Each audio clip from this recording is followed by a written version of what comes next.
Good morning and welcome back to the Live, Build, Change Morning Mindset Podcast Edition. I've kind of mixed up the way I normally say that, but that's okay. You get the point. We're here to get our minds right, centered around the truth of God, so that we can live this day in a way that is on purpose, on target, and aligned with the truth of God's Word. We're looking at this issue of limiting beliefs, and you hear it a lot in the coaching realm or in the personal development sphere, that we all have limiting beliefs. And I've kind of unpacked in the last few days that I do believe that's true. We all have limiting beliefs.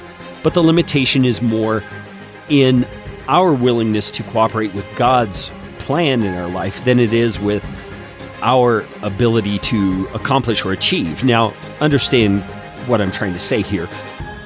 We will accomplish and achieve more when we free ourselves of limiting beliefs, but that's not the end goal.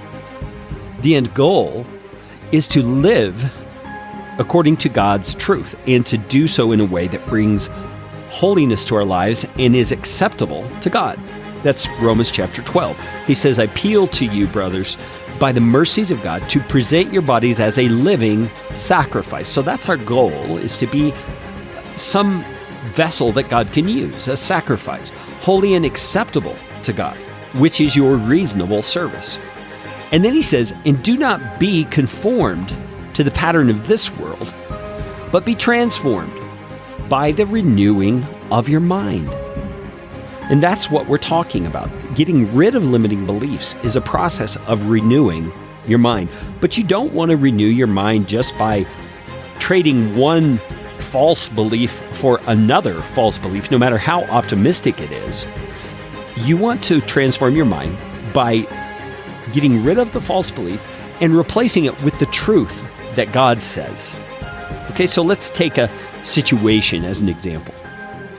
Say that you grew up in a home where finances were always tight, and that's kind of how I grew up. I remember going to the store and asking my parents, can we get a candy bar? Or can we get this? And often the response was, we can't afford it.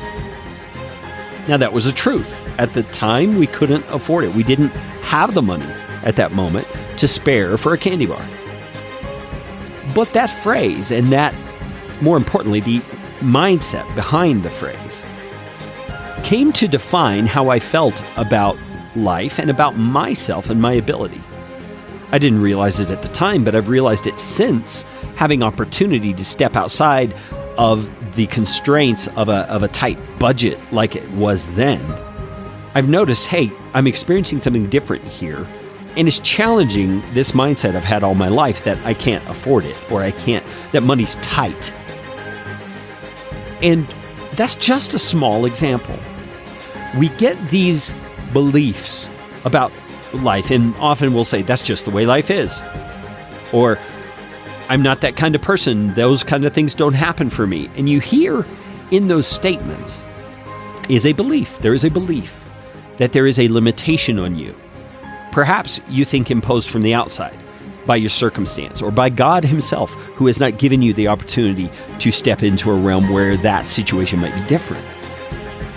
And you see, what I'm trying to get us to here is the understanding that those beliefs oftentimes are self-constructed. They're not the way God sees the situation, and in fact, may not be an expression of faith at all. In fact, oftentimes it's not.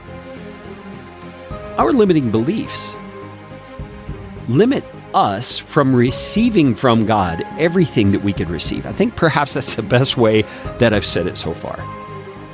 We limit our ability to receive, our capacity to step into God's will in terms of what he might accomplish through faith by believing him to be bigger than any limitation we perceive or might believe. Tomorrow's episode of the Morning Mindset, we are going to dig into that a little more, because I think this is really the sticking point. This is where we want to understand this so that we can learn to jettison those limiting beliefs. Join me again for tomorrow's Morning Mindset episode.